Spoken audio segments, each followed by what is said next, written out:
मोदी जी आज press conference की गई है, क्या अहम मुद्दा? रायबरेली का सेवक होने के नाते रायबरेली के साथ हुए धोखे को जन जन तक पहुंचाने के उद्देश्य से आप सबको आमंत्रित किया गया है। हम आप सब जानते हैं कि सोनिया गांधी को रायबरेली ने 5 बार एमपी बना करके देश की सबसे बड़ी पंचायत में भेजा और सोनिया गांधी जी ने सरेआम रायबरेली को धोखा दिया और धोखा भी इस नियत से दिया, अगर कहीं देश हित में धोखा देना पड़ता, अगर कहीं रायबरेली के हित में धोखा देना पड़ता तो भी एक बार रायबरेली स्वीकार कर लेती। अपना घर बचाने के उद्देश्य से 10 जनपद किसी तरह से उनके आधिपत्य में, स्वामित्व में बना रहे, इसके लिए राज्यसभा गई। अगर रायबरेली से लोकसभा लड़ती और हार जाती तो 10 जनपद से हाथ धोना पड़ता।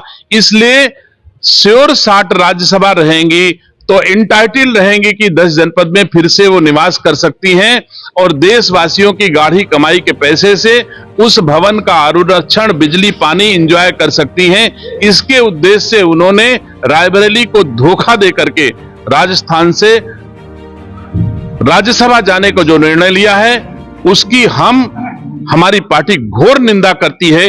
रायबरेली के साथ धोखा करने वालों को रायबरेली अनुकूल जवाब देगी, देश अनुकूल जवाब देगा। वैसे तो अनुकूल जवाब उनको दे रहा है। ऊंचाइयों पर जाने के बाद आज जिस दयनीय दशा में कांग्रेस है, मैं नहीं समझता कि सबसे बड़ी पुरानी पार्टी का यह हाल होगा, क्योंकि उनके राष्ट्रीय स्तर के नेताओं की मानसिकता इतनी कमजोर हो गई है कि देश के बजाय वो अपने घर की चिंता करने लग गए हैं। चर्चा है कि प्रियंका गांधी रायपुर से चुनाव लड़ेंगी। हम आप सब जानते हैं अब तक प्रियंका गांधी ने ही रायबरेली के सभी चुनाव लड़े हैं, चाहे लोकसभा का लड़ा हो और चाहे विधानसभाओं का लड़ा हो। लोकसभा में भी प्रियंका गांधी की दयनीय दशा हुई है। 2 चुनाव में प्रियंका गांधी ने हाथ जोड़े हैं कि मेरी मां का आखिरी चुनाव है। रायबरेली वासियों ने उस सिंपैथी में आकर के और सोनिया गांधी को वोट दे दिया था। एक बार प्रियंका गांधी आवे, मैं तो मनाता हूं कि प्रियंका गांधी, रॉबर्ट वाड्रा, पूरे कुनबा सहित रायबरेली आवे और जिस दिन रायबरेली उनको बैक टू पवेलियन भेजेगी, उनके आचरण व्यवहार का अंदाजा लग जाएगा उन्होंने देश के साथ क्या आचरण किया है। ग्लैमर काम करेगा रायबरेली में? क्या कौन सा ग्लैमर? देश आज की तारीख में ग्लैमर नहीं, सेवा का भूखा है। जनता आज की तारीख में विकास चाहती है, सम्मान चाहती है, सेवा चाहती है। जिन लोगों ने रायबरेली के वोट की चोरी की है और चोरी करके भाग गए हैं, मैं नहीं समझता कि रायबरेली वासी उनका कभी साथ देंगे। मैं तो कहता हूं प्रियंका गांधी ने कई बार रायबरेली के विधायकों को जिताने की अपील की और वो उनके विधायक हारे। जो एक विधायक नहीं बना सकती प्रियंका गांधी, एक प्रधान नहीं बना सकती, एक ब्लॉक प्रमुख प्रियंका गांधी नहीं बना सकती रायबरेली में, तो रायबरेली में तो प्रियंका गांधी को हार के ही जाना है।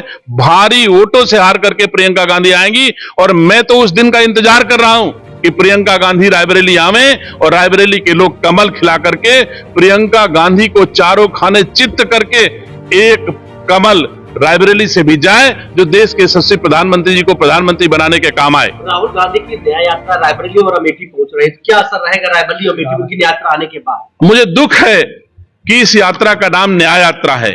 जिस व्यक्ति ने कभी किसी को न्याय दिया ही ना हो, अमेठी को न्याय नहीं दिया, रायबरेली को न्याय नहीं दिया, अमेठी को धोखा दिया, रायबरेली को धोखा दिया, राहुल जी ने धोखा दिया, राहुल जी के परिवार वालों ने धोखा दिया, सोनिया गांधी ने धोखा दिया, इंदिरा गांधी ने धोखा दिया।